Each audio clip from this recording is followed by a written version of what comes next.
Muy buenas tardes, amigas y amigos. Un nuevo lunes de Geopolítica en el Atlas. ¿Cómo les va? ¿Cómo están? Un gusto recibirlos. Hoy estamos en 27 de abril, ya 4 meses del nuevo año, y se vino el frío en Rosario, ¿eh? Un frío bárbaro, 4 grados en Rosario. Vamos a ver cómo están Ricardo y Luis. ¿Cómo están, compañeros? Un gusto recibirlos. Buen lunes. ¿Qué tal? Buenos días, buenas tardes Gastón, Ricardo, buenas tardes. Aquí también amaneció un lunes con mucho frío, 7 grados en Mar del Plata y ahora está haciendo 14 y no creo que sobrepasemos los 14, 15 grados. Bien, un lunes bastante, diría, movidito, con un Sopla par lindo ahí al de... lado del mar, ¿no? ¿Sabes lo hermoso que está para hacer un trotecito liviano cerca de la costa?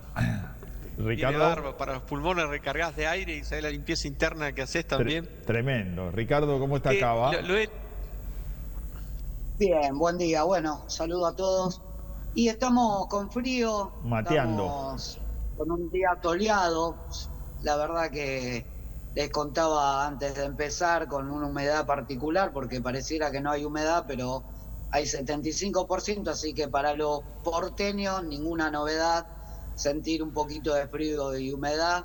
Así que bueno, Bueno, tranquilo, arrancando. disfrutando este lunes con ustedes. Buenísimo. Bueno, vamos a arrancar así, así optimizamos el tiempo. ¿Qué opinan? ¿Qué opinan del atentado contra Donald Trump? Esto me parece que es un tema que no le vamos a dar demasiada repercusión, pero por lo menos una opinioncita ahí, Luis. ¿Qué te parece?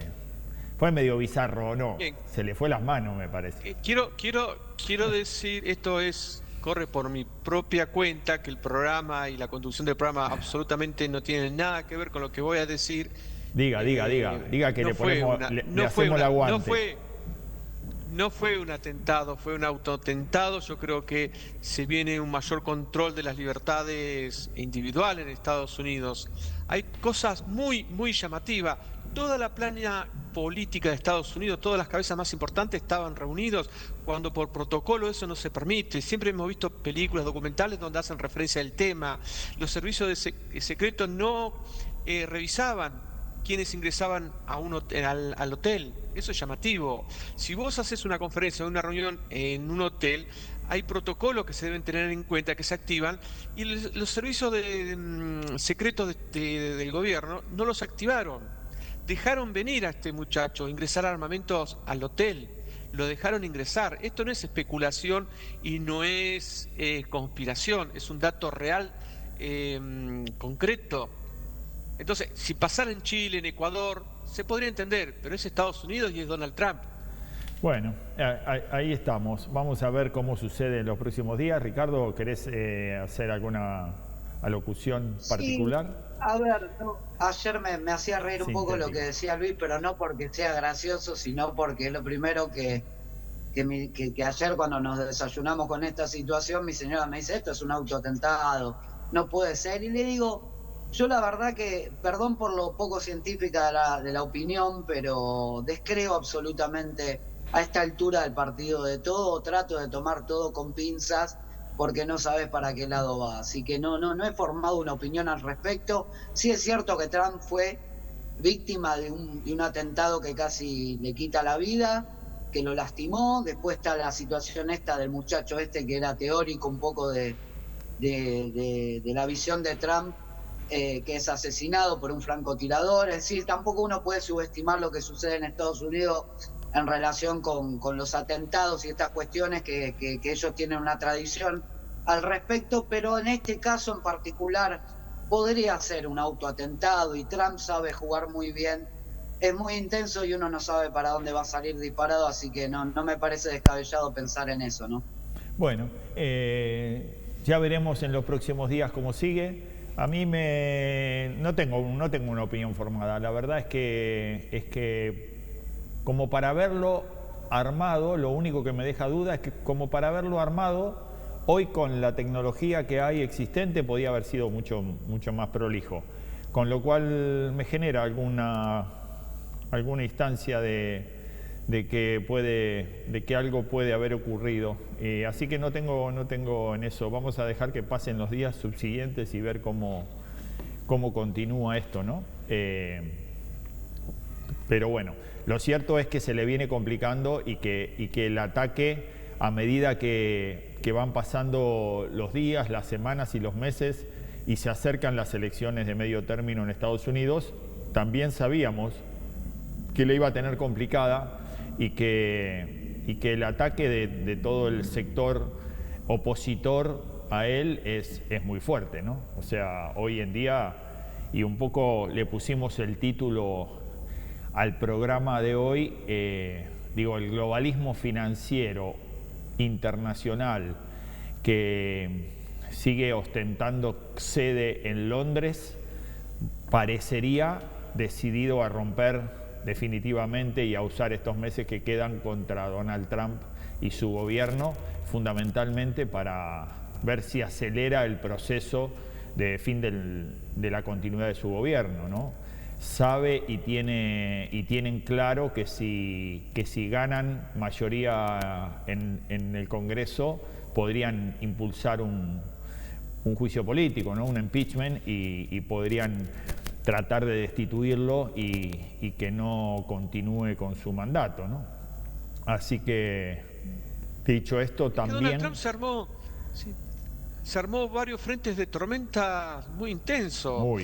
Es difícil que pueda lograr cierta estabilidad y cierta certeza, ¿no? Porque nunca sabes por dónde, como decía Ricardo, es muy intenso, nunca sabes por dónde va a saltar, qué va a hacer. La actitud que tiene con respecto a España, presionando a la OTAN, por ejemplo, para que presione y pida y saque de la OTAN a la propia España. Con respecto a Inglaterra, pone en el medio del tapete el tema de las Islas Malvinas. Si no jugás a favor mío, vamos a ayudar a la Argentina a que recupere sus islas, ¿no? Genera mucha incertidumbre y mucho temor también.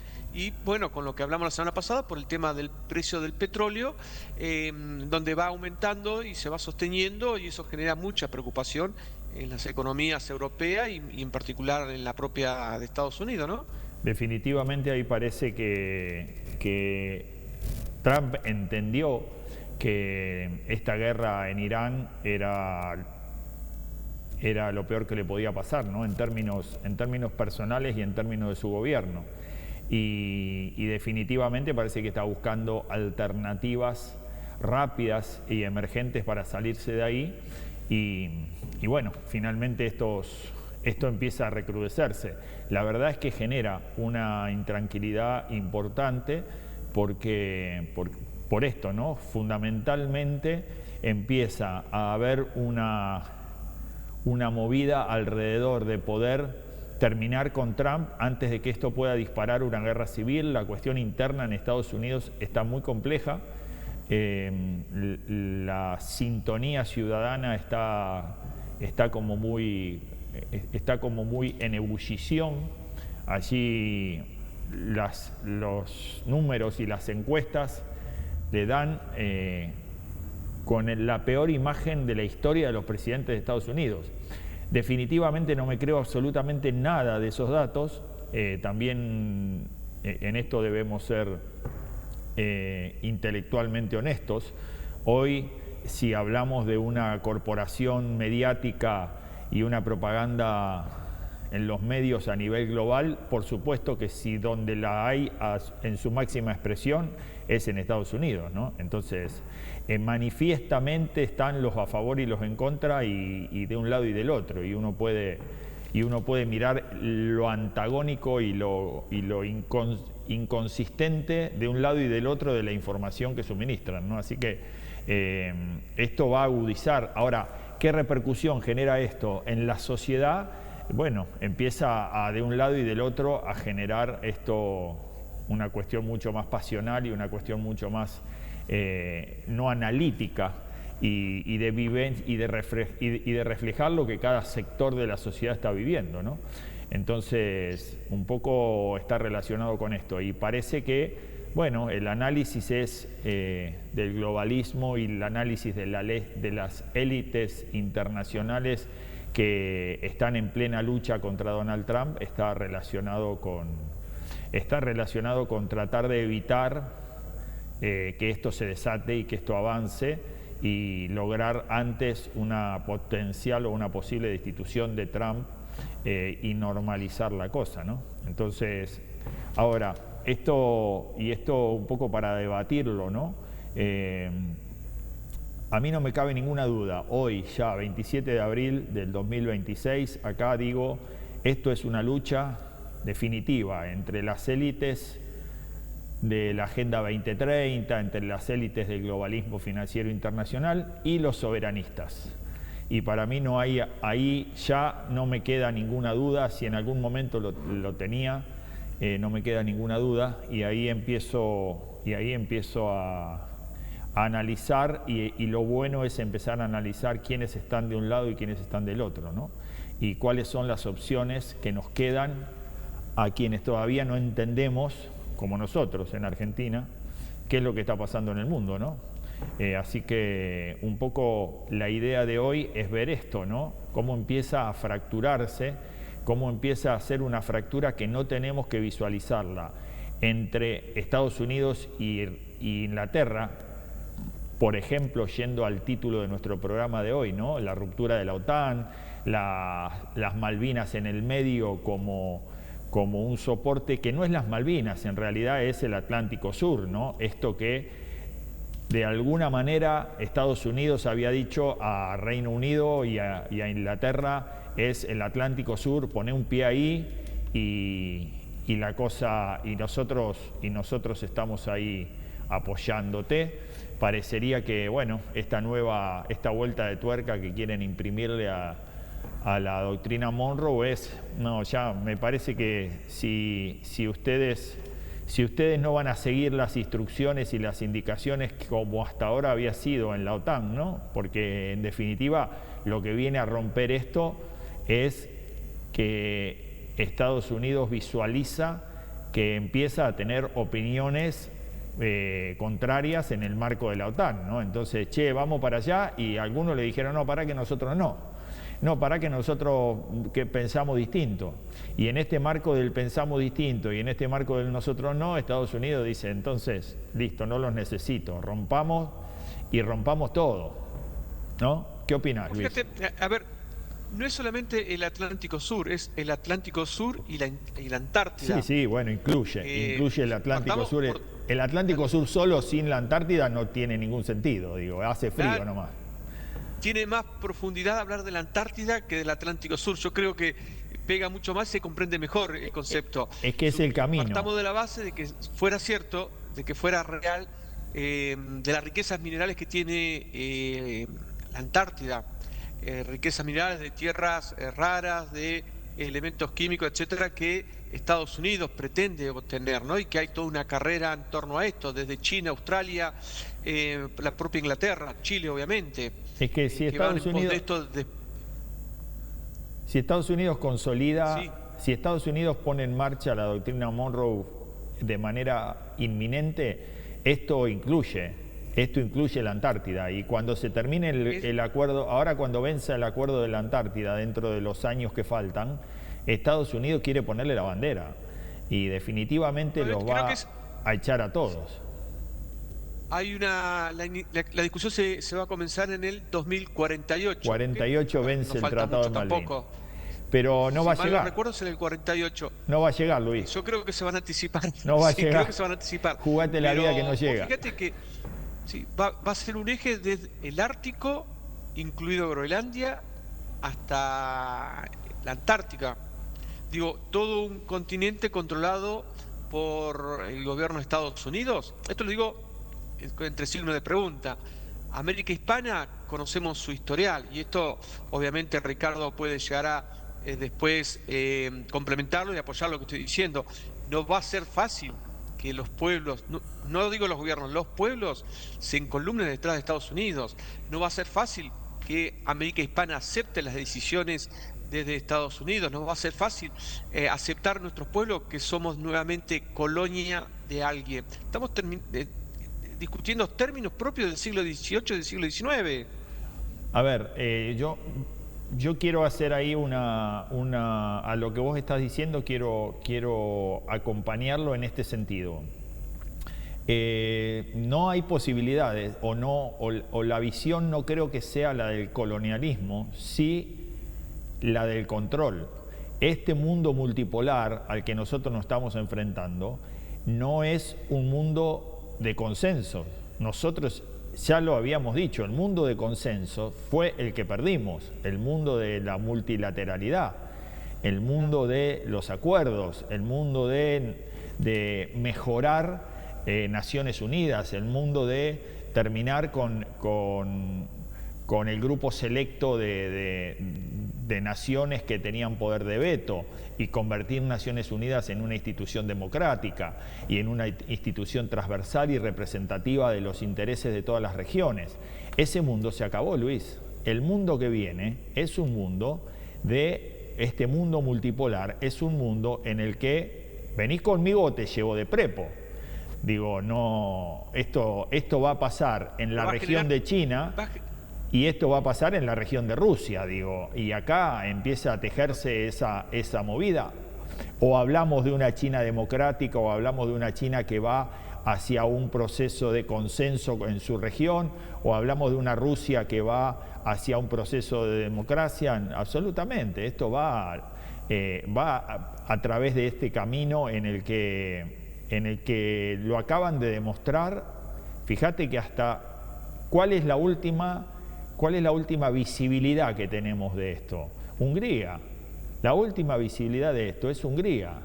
Bajaron al tipo que se oponía a que la cosa fuera un festival de robo y de choreo en el marco de la guerra con Ucrania, ¿no? Y de la inserción de Ucrania en la Unión Europea. Entonces, y se lo armaron, le armaron y lo hicieron perder. Digo, no es ni siquiera con las armas, son procesos dominan la propaganda, dominan la comunicación, dominan entonces... Pero, Gastón, nuestro pueblo de la América Hispana, desde México a la Argentina, tiene una concepción y una comprensión de la realidad distinta a la del europeo o de los ¿Vos crees que mejor? Africanos. ¿Vos crees que mejor?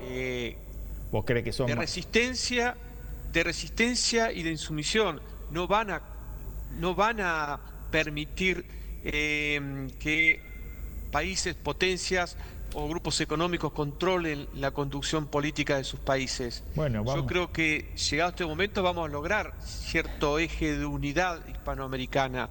Me acuerdo, y esto no lo voy a olvidar porque me causó mucha tristeza y desazón verlo a López Obrador en el 2004, septiembre-octubre del 2004, en el Palacio Nacional, cuando todos los lunes a partir de las 9 de la mañana, hora local, hora argentina, algo pasó. Se comunicaba. Claro, pero él... Esperame que algo... ¿Vos me escuchás? Algo me pasó acá. Yo te escucho bien. Ah, ¿me escuchás? Sí. Bueno, decía López Obrador que le hablaba a su pueblo. Él decía en ese día lunes, México se equivocó, debimos mirar al sur, pero ya es tarde. Él creyó que es tarde, pero para los pueblos nunca es tarde. Pero lo importante de esto es que él se da cuenta que México debió haber buscado alianzas y relacionarse con los pueblos del sur de Sudamérica. Y creo que eso fue una especie de anticipo de lo que se va a venir, ¿no? Una especie de premonición. Creo que hay fuerte hoy consenso de búsqueda de unidad. Están surgiendo distintos movimientos, tanto en Uruguay, en Chile, bueno, Colombia, Brasil quizás, Argentina también. Argentina siempre fue una de las principales impulsoras de esta idea de patria grande por los antecedentes históricos que tenemos y que nunca ha dejado morir esa idea de unidad hispanoamericana, y creo que va a ir cobrando fuerza en la medida que uno sienta que Estados Unidos va teniendo más protagonismo en nuestras vidas acá, y en nuestros países, ¿no? Lu, bueno, yo lo único que acá no veo como de la computadora, me fui del programa.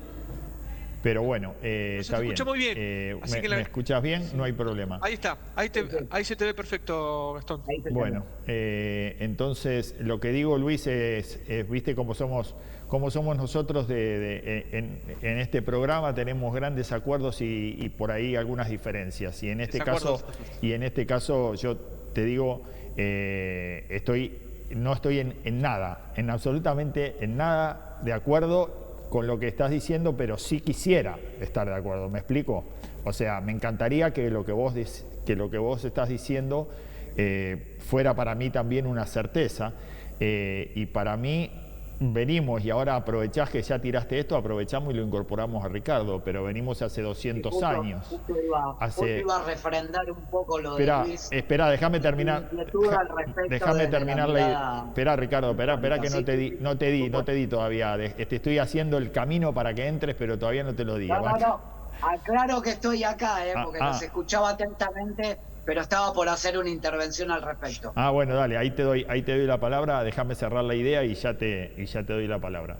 Lo que le decía a Luis sobre su opinión, que para mí es una expresión de deseo y que en eso coincido absolutamente, pero creo que perdimos esto que vos decís de López Obrador, lo dijo 10 años o 12 años antes Hugo Chávez. Y perdimos la oportunidad histórica de mirar al sur, ¿no?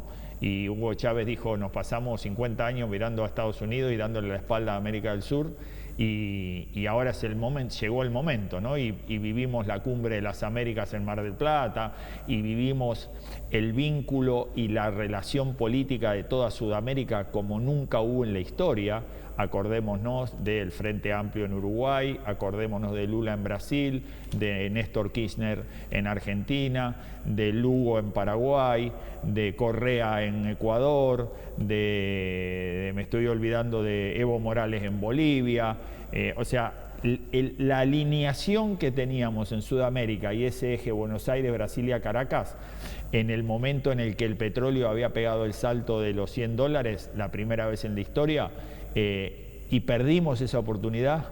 Creo que estamos en un proceso mucho menos de oportunidad que aquel, y sin embargo aquel lo perdimos, ¿no? Así que no creo absolutamente en que la gente tenga hoy en día una épica, y sobre todo la juventud, que es la que moviliza las grandes revoluciones en la historia, ha sido la juventud. No creo que tengan una épica hoy de ese estado de situación, ¿no?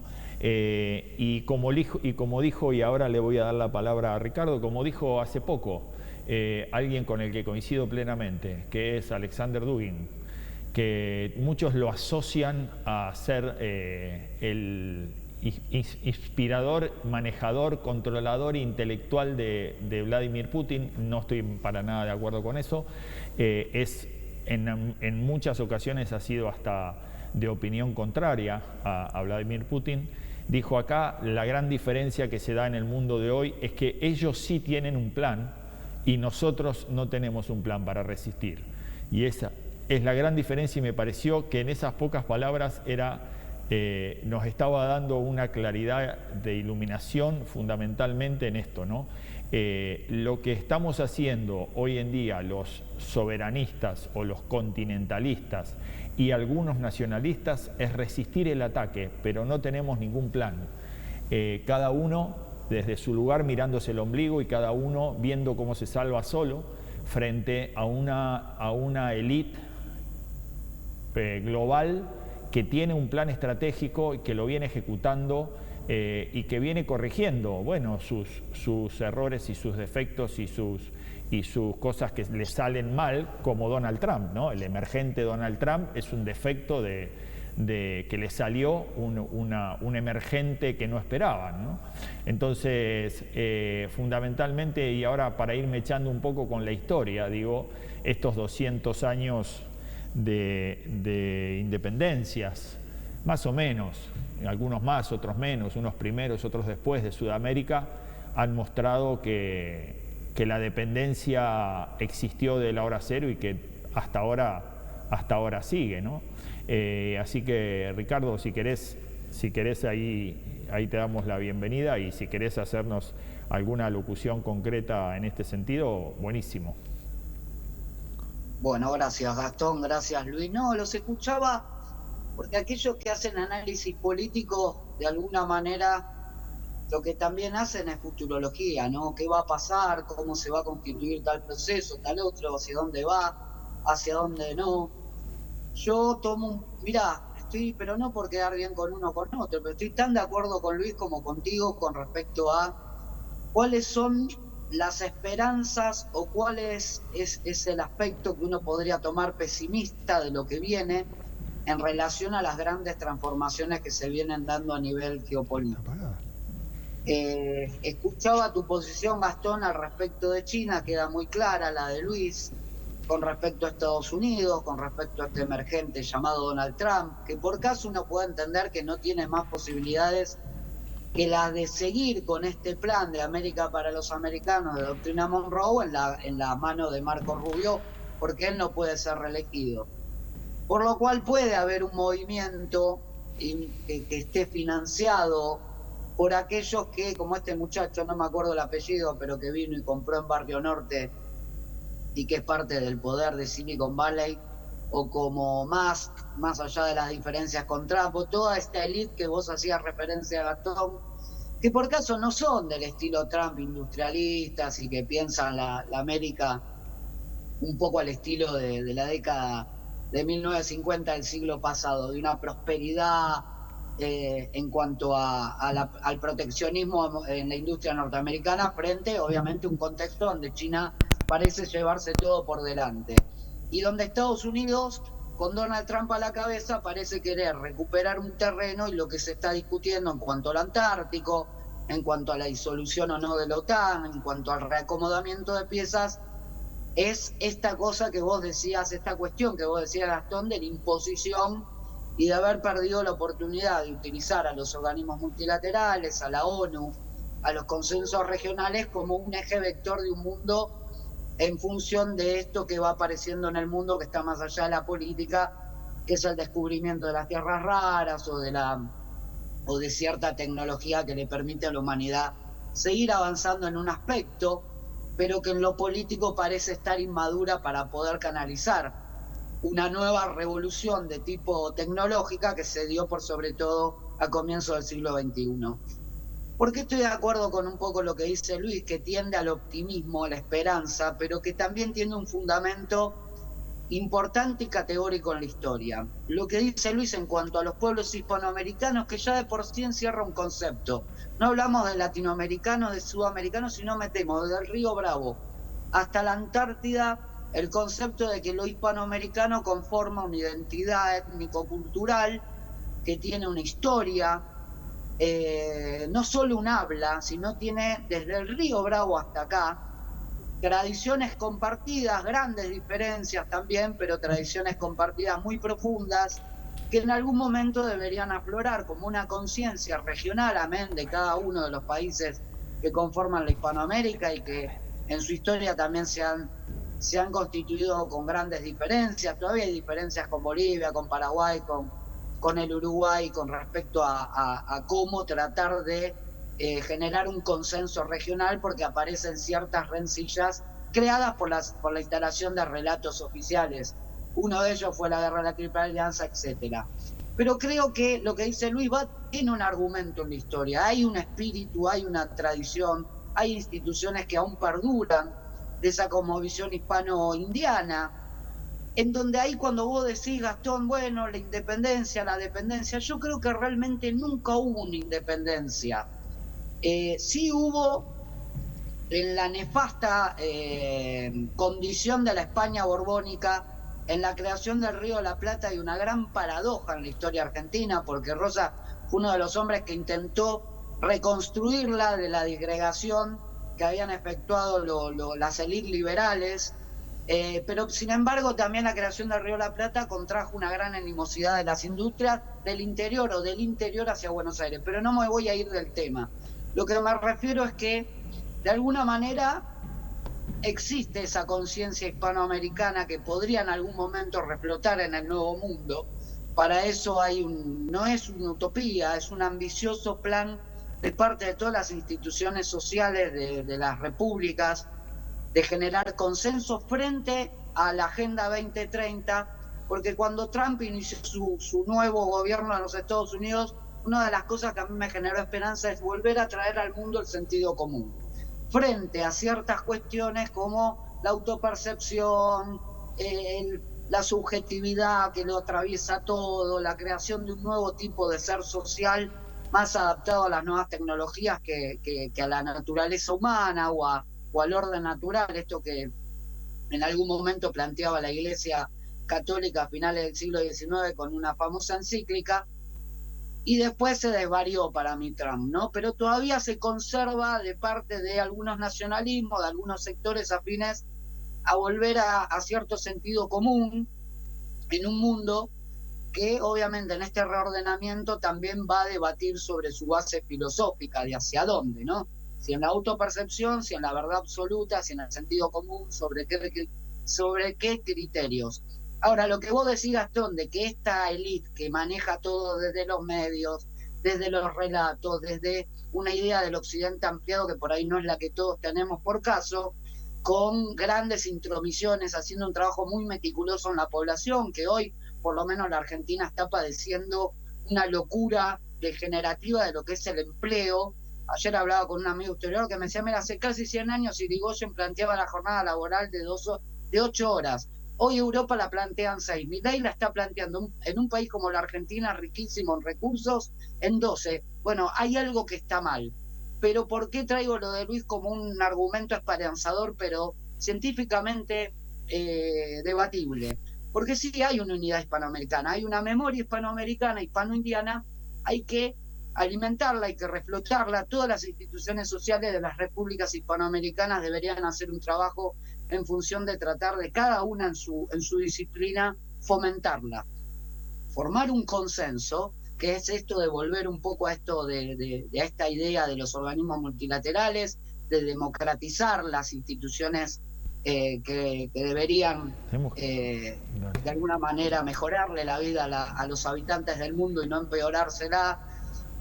Bueno, formar un consenso, pero por otro lado también tenemos un aparato, como vos decías, Gastón, absolutamente complejo, difícil de romper, que tiene un plan, y nosotros quizás no lo tenemos a ciencia cierta. No sé si estamos a tiempo de seguir perdiendo el tiempo en discutiendo dónde está el plan o cómo, pero sí hay instituciones que han quedado de esa historia hispanoamericana que todavía están en pie y que de algún modo podrían ser el reflejo, una reacción de esta locura que estamos viviendo en toda la región de Hispanoamérica con respecto a lo que se está discutiendo geopolíticamente en el mundo. Los europeos tendrán otra, ellos sí quizás tienen por ahí una memoria mucho más comprendida, canalizada, tienen más años de historia, han tenido, como diría Ricardo Rojas, una nación antes que un pueblo, perdón, viceversa, han tenido un pueblo y han conformado una nación, han tenido un tiempo y un proceso histórico para llevar adelante eso. Y aquí quizás hubo una nación, ¿no?, creada en tradiciones y costumbres, y después apareció el pueblo tomando las decisiones. Será un debate para todos los historiadores, para todos los sociólogos, para los politólogos, pero que hay que dar, ¿no? No nos podemos quedar de brazos cruzados.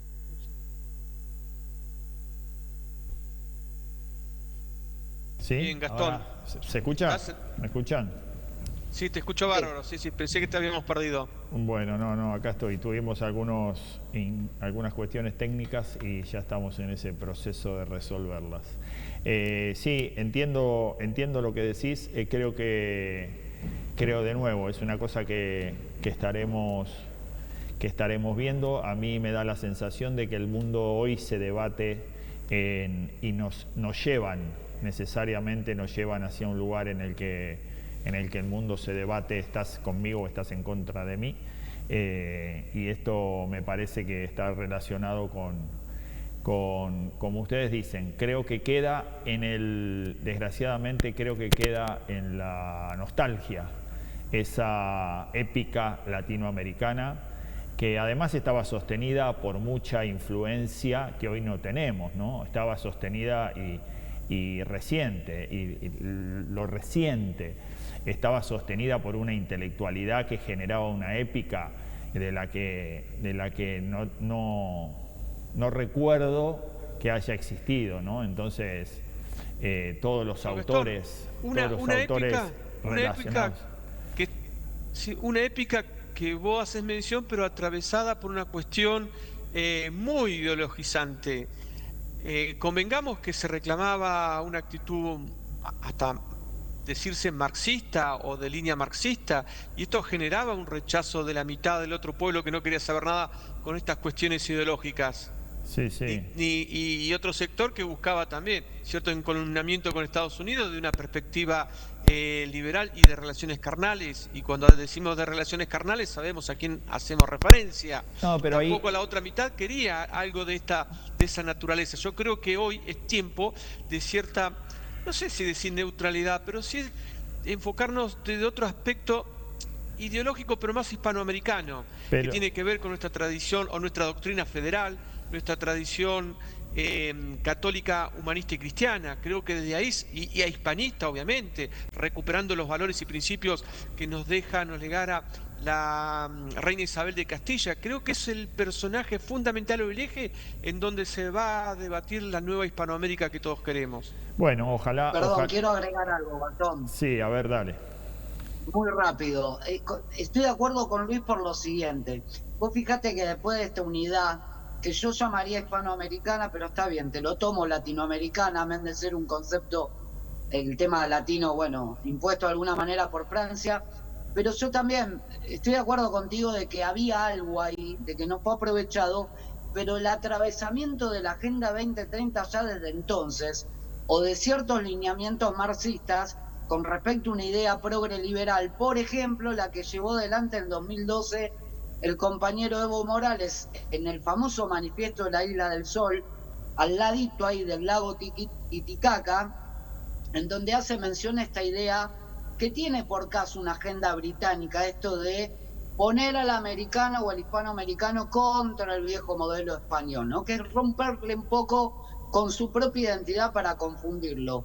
Cuando hace ese manifiesto Evo, habla de los pueblos aborígenes, pero casi como lo haría Galeano en las venas abiertas de América Latina, con un desdén y un desdeño a la figura de lo hispano que realmente alarma y que uno puede comprender que es parte de esa famosa leyenda negra que descansa en manos británicas, ¿no? Y que la financia Gran Bretaña. Por otro lado, hace muy poquito un discurso de Lula, quien fuera uno de los promotores del socialismo en lo que es América del Sur y que ha tenido tanta relevancia por los grandes números que ha arrojado Brasil, pero en un país que tiene un sentido común de 70-30.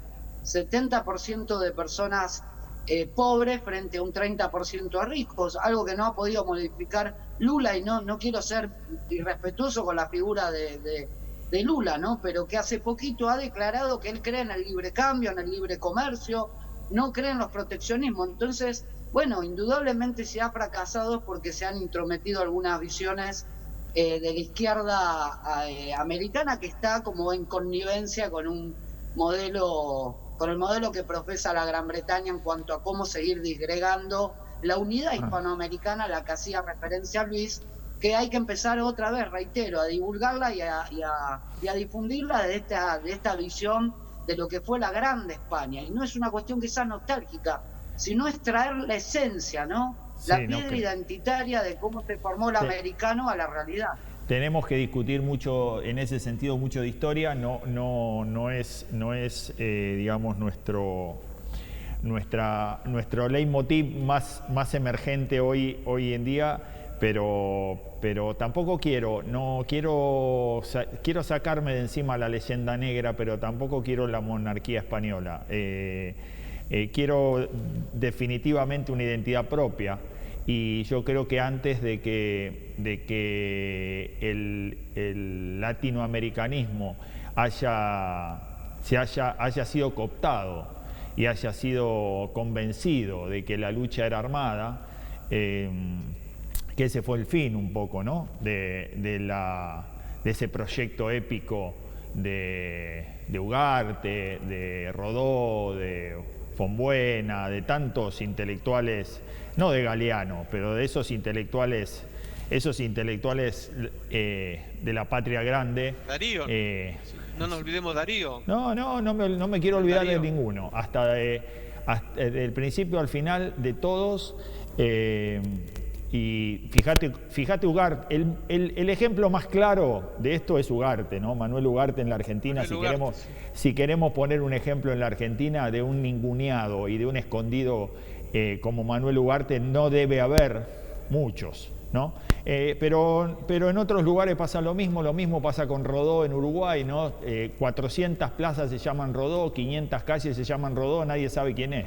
Entonces, digo, ocultados por la historia presente y moderna de una manera escandalosa, casi mitrista. Entonces, esto tiene que ver con que la Agenda 2030 trabajó inclusive sobre estos procesos modernos, esta posibilidad que nosotros hablábamos de este fomento y de este desarrollo de la integración de Mercosur, como la planteaba o como trató de plantearla Chávez. En el medio se metió la Agenda 2030 y empezó la política de género y empezó toda la fragmentación que lo convencieron a Evo Morales de generar una constitución boliviana de plurinacional, ¿no? En consecuencia, él entendió, y creo que en aquel momento, y con el Diario del Lunes debemos ser honestos intelectualmente, entendió que le estaba dando lugar a todos los pueblos y que era una constitución democrática, y no se dio cuenta que era una fragmentación absoluta, de que el día de mañana hasta esa plurinacionalidad pudiera fragmentar el mismo Bolivia, ¿no? Así que... Ahí estoy en desacuerdo con vos, porque Evo Morales tenía muy bien en claro lo que era el plurinacionalismo. Ahí Evo Morales tenía dos líneas, dos corrientes, en el cual tuvo que elegir entre una y desplazar la otra.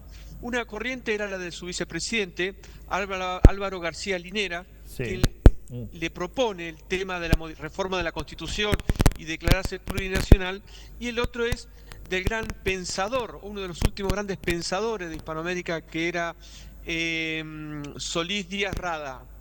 Es interesantísimo el pensamiento de Solís Díaz Rada, que no era un pensador cualquiera, es lo que los bolivianos llaman el padre del nacionalismo carburífero boliviano, el que llevó adelante una política de nacionalización de los hidrocarburos en Bolivia. Entonces te das cuenta que era una persona de trascendencia.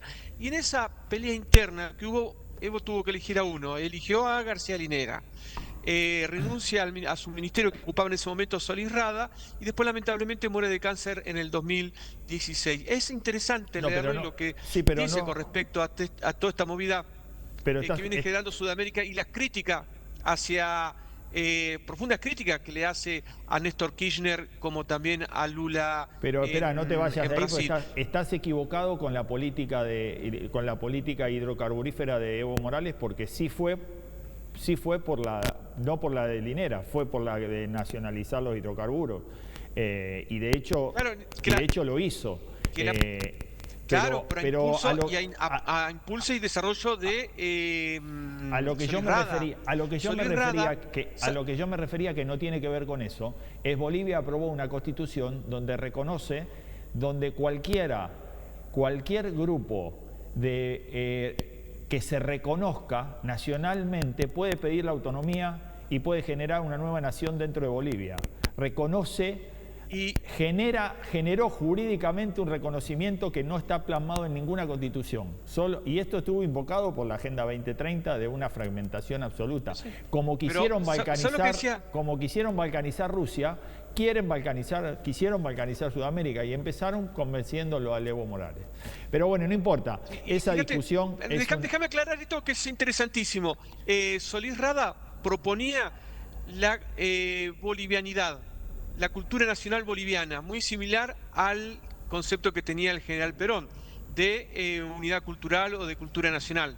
Sí. El mismo proceso que se lleva adelante en Bolivia junto con García Linera y Evo Morales fue el que se trató de instalar en Chile cuando se lleva adelante la primera reforma, que fracasó, la primera reforma de la Constitución de Chile. Y en la última reforma de hace 2 años, si mal no recuerdo, también empezaron a bregar por reconocimiento de más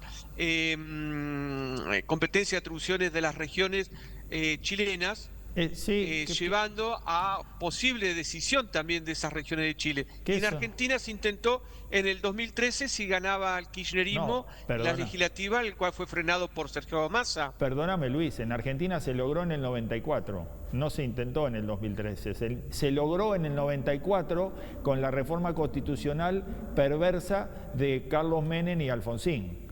Entonces, eso ya está logrado en Argentina. Argentina ya está fragmentada. Argentina, los recursos naturales son de las provincias. Sí, y eso no es federalismo.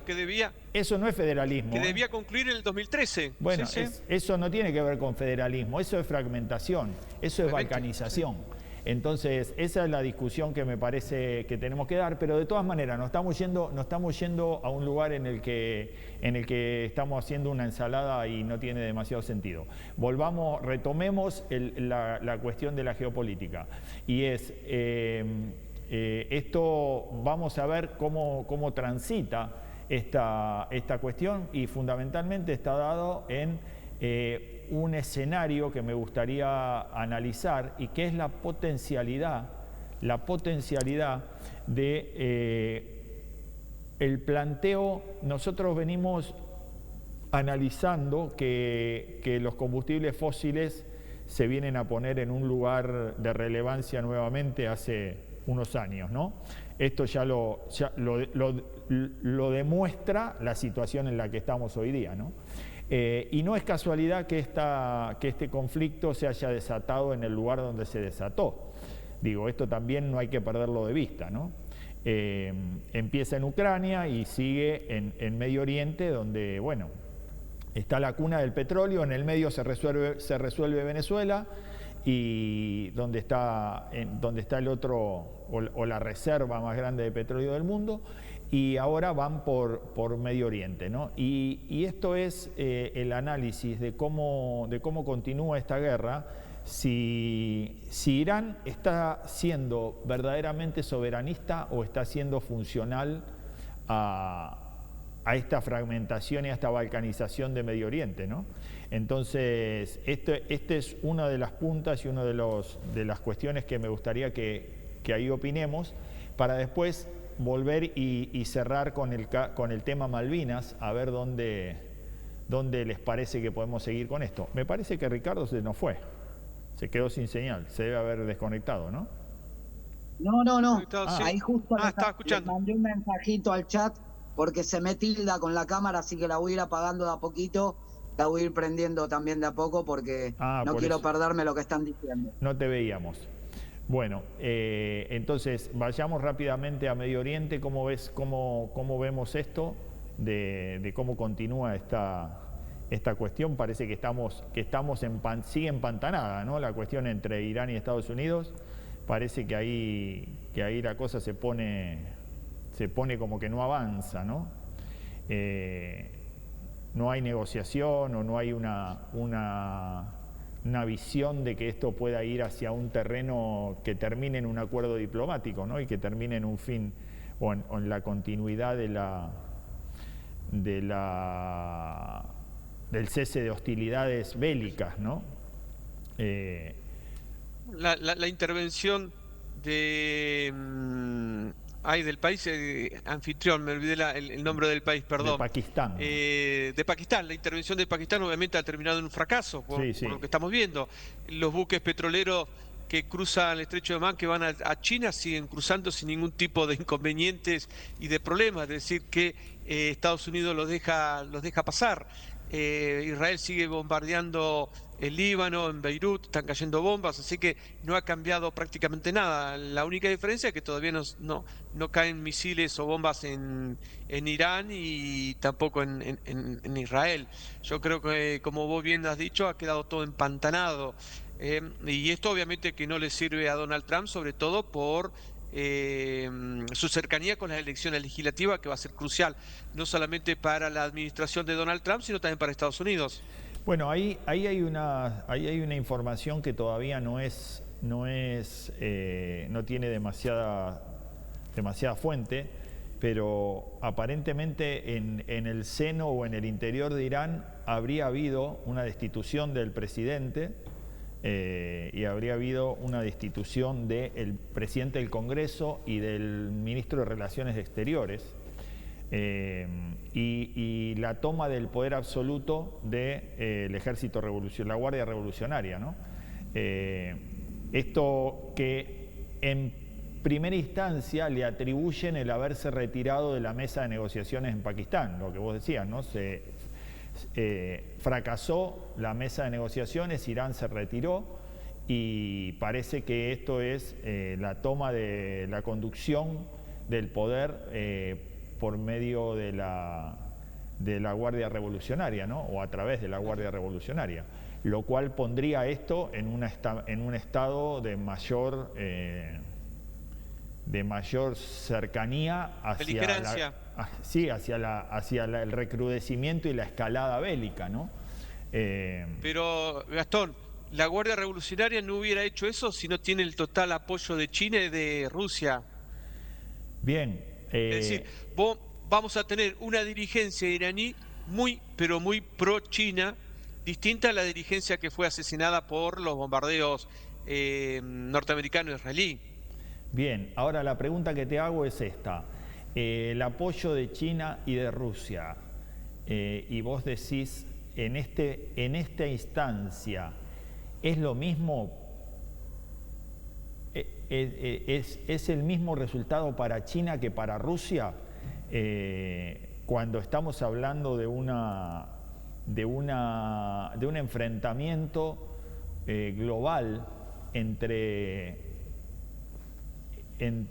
globalistas y soberanistas, porque te digo una cosa, que Putin se ajuste el cinturón, porque después, si pueden con Trump, después van por él, Después de Trump, eso no me cabe la menor duda, van por Putin. Gastón. Así que si Putin está apoyando esta movida, se está dando un tiro en el pie. Ya se lo dio con Ucrania y ahora termina de consolidarlo, ¿no? Digo, si finalmente el objetivo de esto es generar un nuevo imperio alrededor del petróleo en Medio Oriente y controlar esa gran región de suministro de petróleo asociado a Venezuela, definitivamente después de Trump van por Putin. Y este es el análisis futurista que vamos, viste que nosotros siempre en esto, Luis, nos tratamos de anticipar a lo que va a pasar, así que... Anticiparnos, sí. La primera lectura que tenemos que hacer es que hay una carencia de estadistas en Europa. No hay conducción, no hay nadie que pueda conducir absolutamente nada. Mark Knopf, el secretario de la OTAN, no puede decidir absolutamente nada. Es extraño que un personaje como este neerlandés presida la OTAN, sobre todo entendiendo cómo ha terminado su actividad como primer ministro en Holanda. Fue 4 veces primer ministro, tuvo que renunciar 2 veces por escándalos de sobornos y malversación de fondo y de malas decisiones políticas. No es una persona con una moral, una integridad intachable que pueda conducir la OTAN. Encima, cuando termina su cuarto periodo como primer ministro de Holanda, dice, dejo mi mandato y me voy a dar clases, creo que es profesor de historia o algo por el estilo, y me retiro de la vida política. Y de pronto aparece presentando su candidatura como secretario de la OTAN y lo terminan eligiendo. Una OTAN en el cual desde su fundación en 1949 nunca tuvo un secretario que provenga de los países de la Europa del Este. Es muy llamativo. Son todos occidentales. Viniste idealista hoy, Luis. Viniste al programa medio idealista, porque ¿de verdad vos creés que una condición para ser secretario de la OTAN es que tenga un currículum intachable de moralidad? Digo, esto es... Por lo menos espera, pero pasa lo mismo. Perdón que ingrese un pequeño aporte a esto. A mí me parece que, y no quiero ser interlocutor de Luis en este caso, digo, lo que está faltando son líderes. Me parece que para el momento histórico que se está viviendo en el mundo, donde se necesitan líderes de peso, me parece que lo que estamos teniendo como déficit son líderes. Por eso Trump aparece como un emergente, como una cosa ahí de un gran líder, y hay que ver si realmente lo es, porque hay que ver cómo se llevan adelante todas estas cuestiones tan complejas. Putin, yo creo que ha demostrado ser un líder pero bueno, se enfrenta ante situaciones muy complejas, y en Irán no podemos hablar a ciencia cierta hoy de una cabeza predominante, porque han desguazado con tantos ataques a los cerebros del régimen.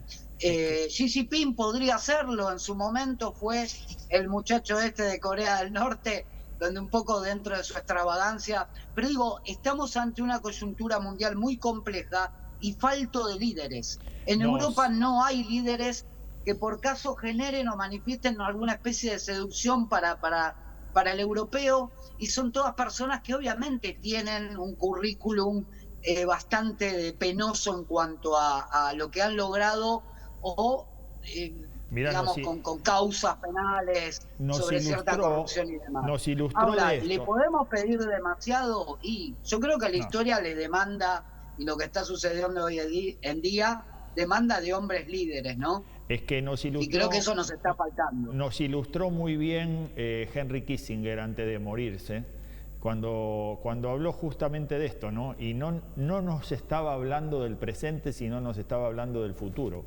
Nos ilustró sobre el tema de los líderes. Bueno, nos vamos quedando sin tiempo, nos avisan de la técnica.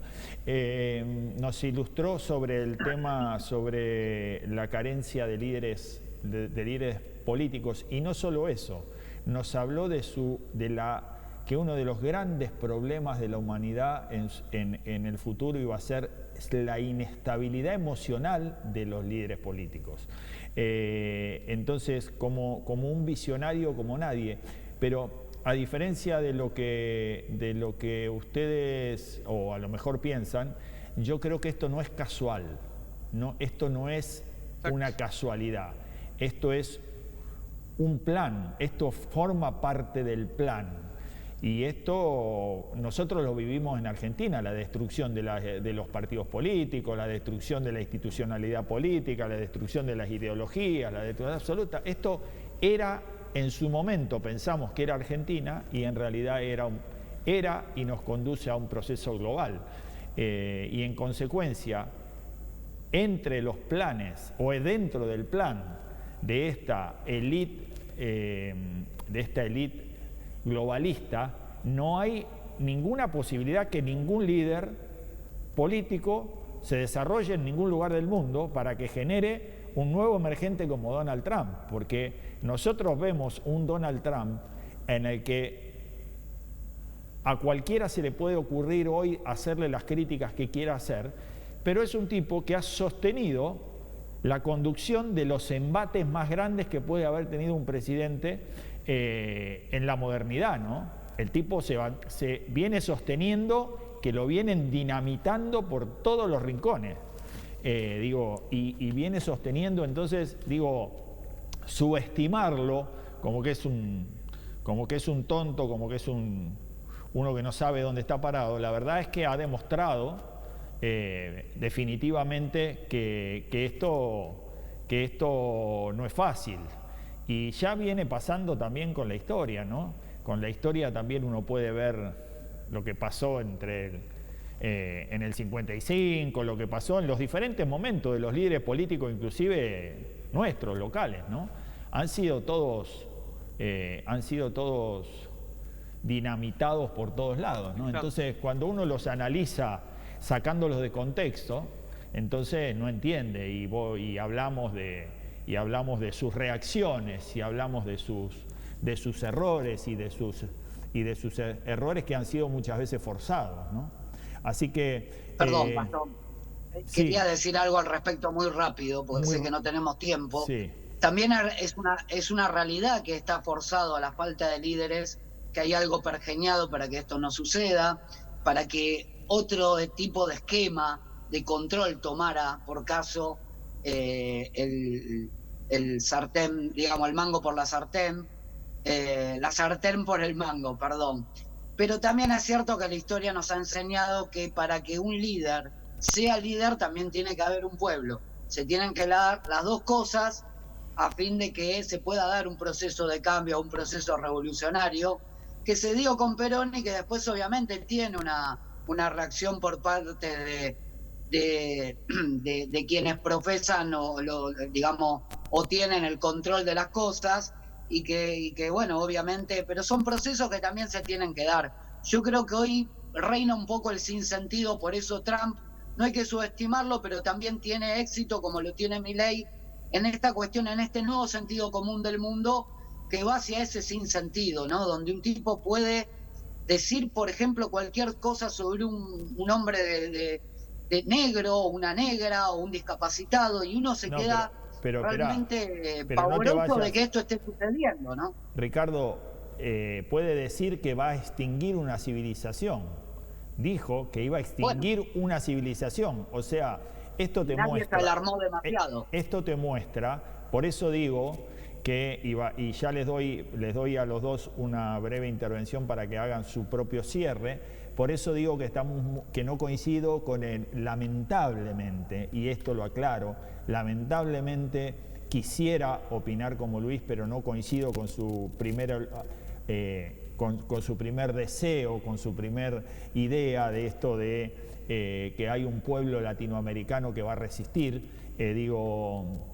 Hay un pueblo global con una apatía como nunca se vio en la historia de la humanidad, creo yo, ¿no?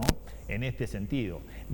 Hemos normalizado absolutamente cualquier barbaridad. Estamos viendo en la publicidad y la propaganda mediática de series y películas donde se comen a la gente, donde crían gente en lugar de las vacas. El futuro es una cosa escandalosa y a nadie se le mueve un pelo.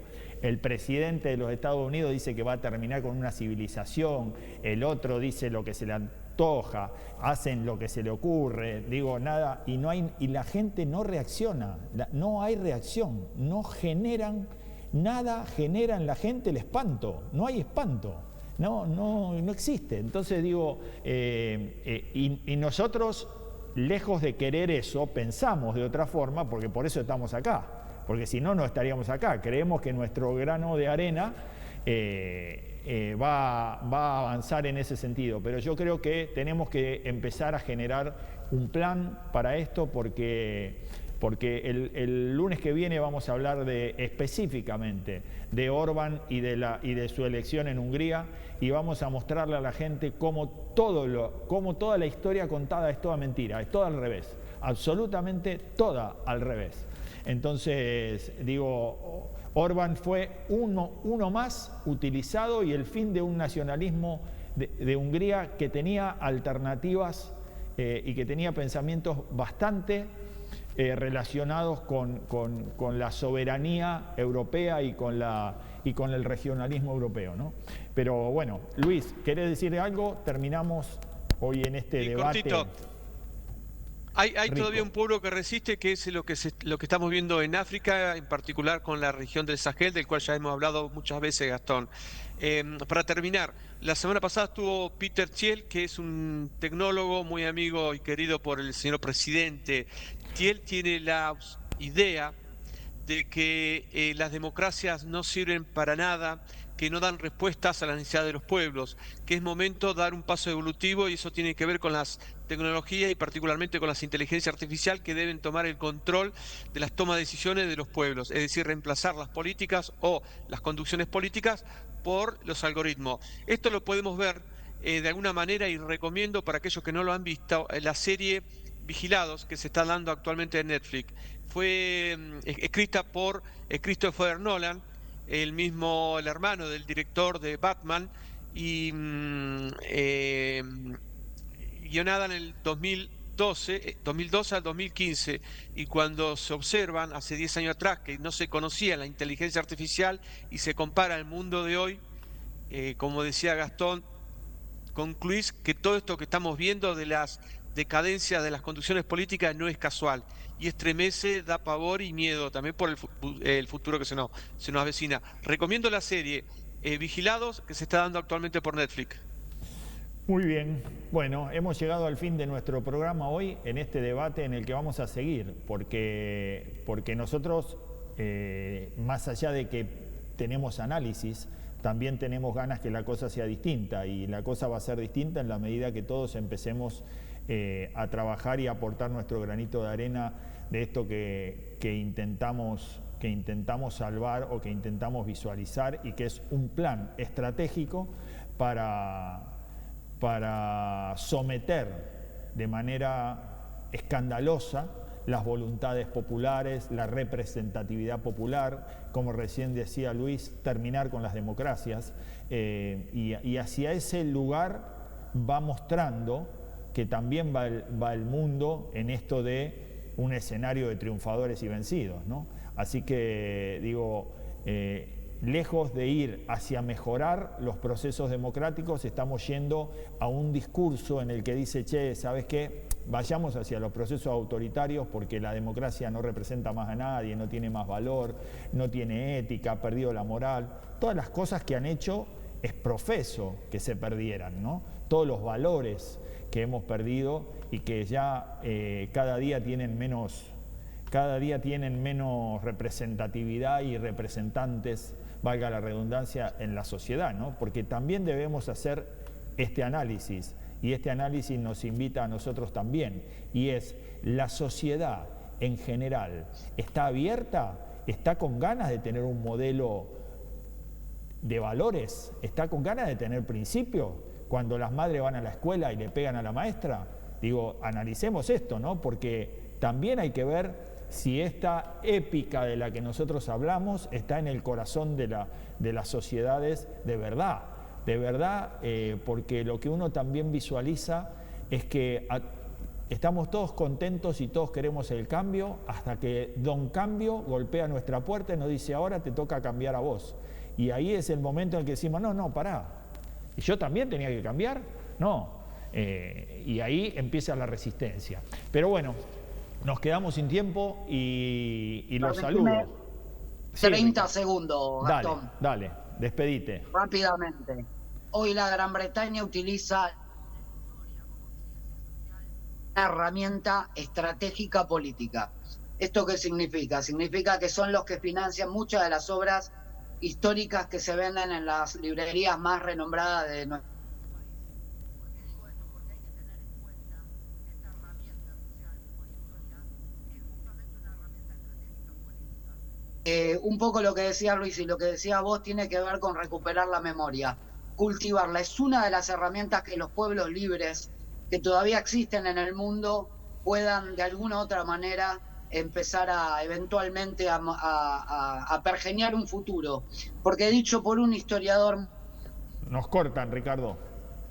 No, se nos acabó el programa. Nos cortan, gente, los saludamos, los esperamos el lunes próximo y justo por esto que vos estás diciendo, estás vos acá acompañándonos, Ricardo, esa es nuestra idea, coincidimos con esa apreciación y coincidimos con Luis en sumarte porque creemos que la historia nos enseña a no repetir la historia, ¿no? Entonces, este es un poco nuestro objetivo. Así que los saludo a los dos, les mando un fuerte abrazo, gracias por el programa de hoy, gracias por el debate, gracias por las diferencias, que es lo que nos enriquece, y a ustedes los saludamos y esperamos el lunes próximo estar con ustedes y que ustedes estén con nosotros, que tengan una buena semana y que Dios los bendiga.